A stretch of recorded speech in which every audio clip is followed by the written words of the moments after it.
اب میں نوجوانوں کے دلوں کی دھڑکن ظالم حکمران کے سامنے کلمہ حق کہنے والے اس نوجوان کو دعوت خطاب دینے جا رہا ہوں جس کی زیارت کے لیے نوجوانوں کی آنکھیں ترستی رہتی ہیں۔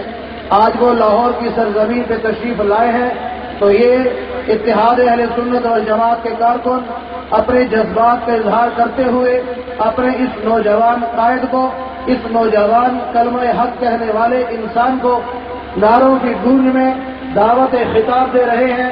میری مراد حضرت مولانا سید عدنان کاکا خیل، میں دعوت دے رہا ہوں، زوردار نعروں میں استقبال کیجیے۔ نعرہ تکبیر، نعرہ تکبیر، شان رسالت، شان صحابہ، شان امام اعظم، سر بکف سر بلند۔ نحمده ونصلي على رسوله الكريم أما بعد فأعوذ بالله الرحمن الرحيم هو الذي أرسل رسوله بالهدى ودين الحق ليظهره على الدين كله ولو كره المشركون صدق الله العظيم۔ عزیزان گرامی،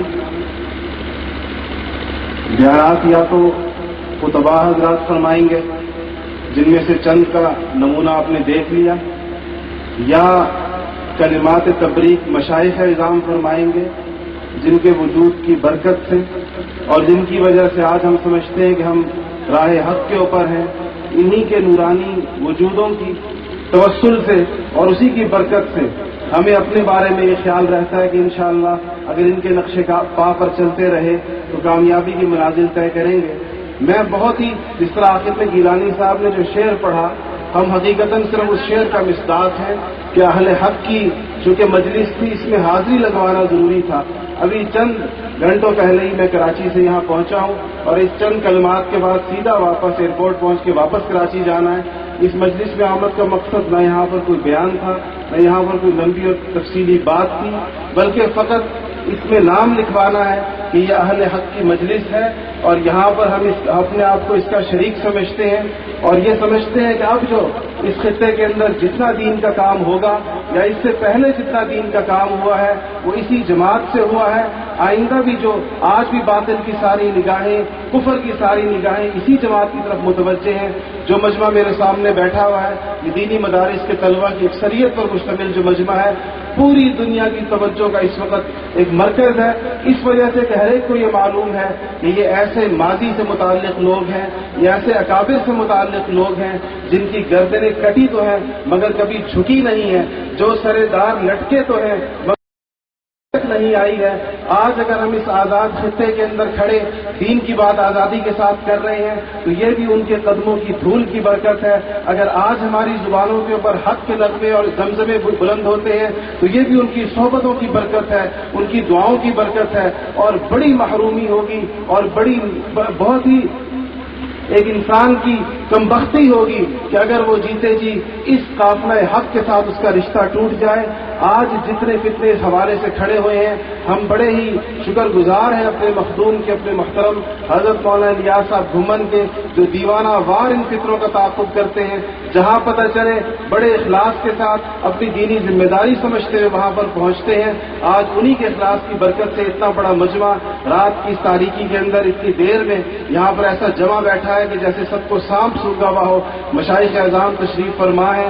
یہ ساری چیزیں، ان سب کے ساتھ ہمیں اپنا تعلق اس لیے مضبوط کرنا ہے کہ ہمارے قدم اس قافلے کے قدم کے اوپر پڑے جس کے لیے اللہ جل جلالہ نے کامیابی لکھ دی ہے اور جس کی نظیر ماضی میں بھی چشم فلک نے نہیں دیکھی تھی۔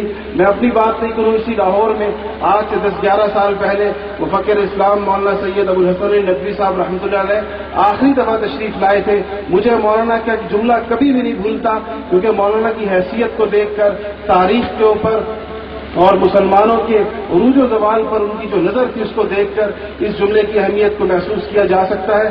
جامعہ اشرفیہ کی ختم بخاری کے موقع پہ مولانا نے فرمایا کہ ہم نے فقط تاریخ لکھی نہیں ہے، فقط تاریخ پڑھی نہیں ہے، بلکہ تاریخ لکھی بھی ہے، اور ہماری لکھی ہوئی تاریخ کی کتابوں کو الحمدللہ حوالے کی کتب کی حیثیت حاصل ہے۔ میں پوری بصیرت کے ساتھ یہ کہتا ہوں کہ بر صغیر پاک و ہند کے اندر مجدد الف ثانی سے لے کر برکت العصر، ریحانۃ الہند، شیخ الحدیث مولانا زکریا صاحب رحمۃ اللہ علیہ تک اکابر کا جو سلسلہ اور جو کڑی پیدا ہوئی ہے، پوری دنیا اس کی نظیر پیش کرنے سے قاصر ہے۔ اور فرماتے تھے کہ یہ بات میں عربوں سے بھی کہتا ہوں کہ ایسے لوگ عربوں میں بھی پیدا نہیں ہوئے۔ آج ہماری خوش قسمتی ہے، ہماری خوش بختی ہے، ہمارے ان اکابر کے نام لیوا اور ان کی مسندوں کے جانشین، ان کے خلفاء آج ہمارے درمیان موجود ہیں۔ چراغ سے یہ چراغ انشاءاللہ جلتا رہے گا۔ ہماری حفاظت انہی کے دامن کو پکڑنے میں ہے۔ میں اسی کے اوپر اکتفا کروں گا۔ باقی جو بیانات اہل علم کے ہوں گے، مشائخ اعظام کے ہوں گے، آپ اس کو بہت توجہ سے سنیے گا۔ وآخر دعوانا الحمدللہ رب العالمین۔